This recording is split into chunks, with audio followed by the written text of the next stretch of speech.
Est-ce qu'ils ont réussi? Oui.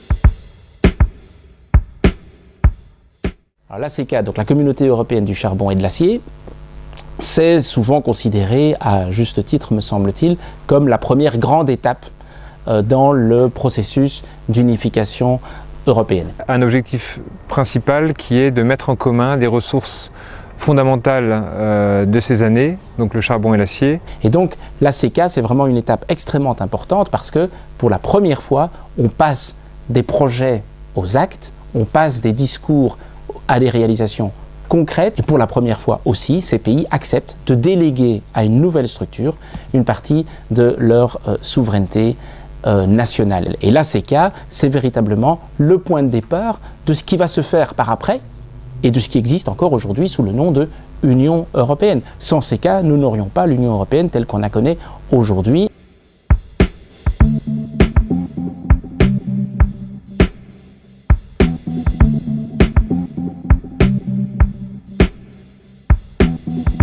Alors la CE, donc la Communauté économique européenne, qu'à l'époque on appelait couramment marché commun, avait quel but? Il avait pour but essentiellement de parachever ce que les 6 avaient déjà tenté à travers la Communauté européenne du charbon et de l'acier. La Communauté économique européenne, c'est beaucoup plus ambitieux, parce que ça concerne pratiquement tous les secteurs de la vie économique des pays membres.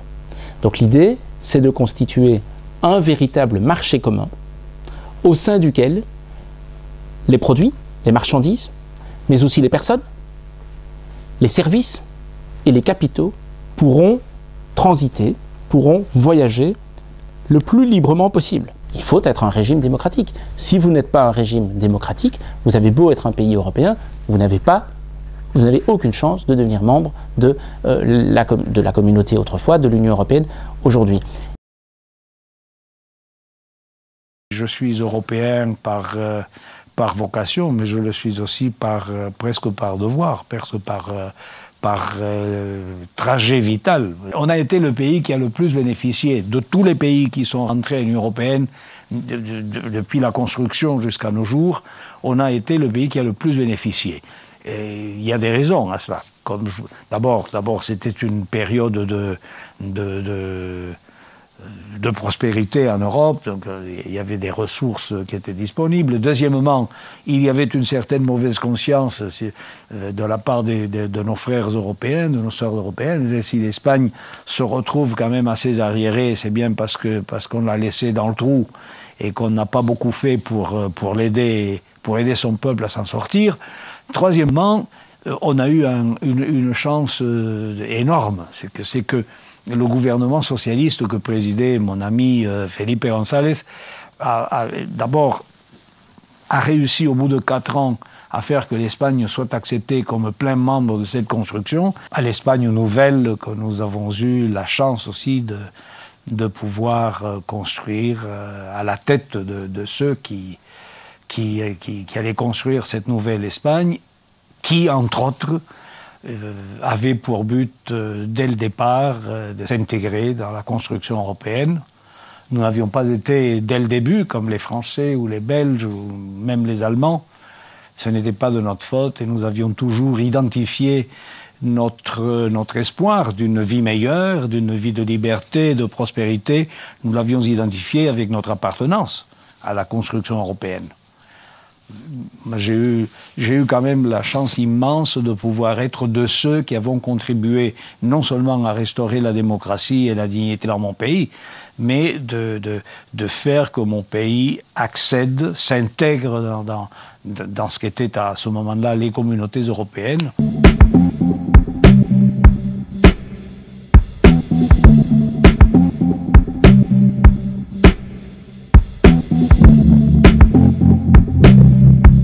L'Europe, c'est la suppression des frontières. Et c'est effectivement ce qu'on a fait très tôt, dans les années 50, la CECA, le marché commun.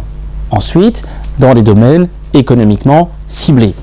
On a favorisé la libre circulation des marchandises, la libre circulation des capitaux, la libre circulation des services, et puis, plus compliqué, la libre circulation des C'est la raison pour laquelle, dans les années 80, plusieurs États, la France, l'Allemagne, les pays du Benelux essentiellement, ont décidé de faire un pas en avant, voyant que certains États membres ne les suivraient pas. Parce que ces États membres, pour de bonnes ou de mauvaises raisons, au contraire, voulaient garder un contrôle sur leurs frontières, du moins en ce qui concernait la libre circulation des personnes.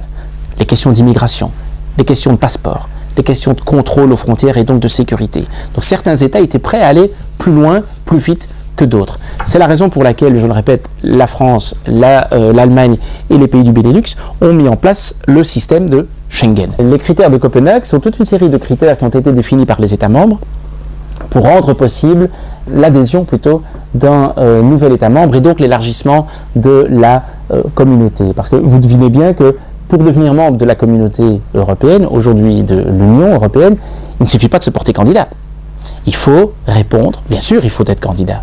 Et il faut faire une demande officielle. Il y a des procédures légales extrêmement précises, extrêmement compliquées qui règlent tout cela depuis le départ. Je crois qu'il faut un geste fort. Et je crois qu'il faudra un geste presque fondateur. On a fait l'Europe à 27, qui va devenir dans quelque temps l'Europe à 28. Et elle a encore l'idée de s'agrandir.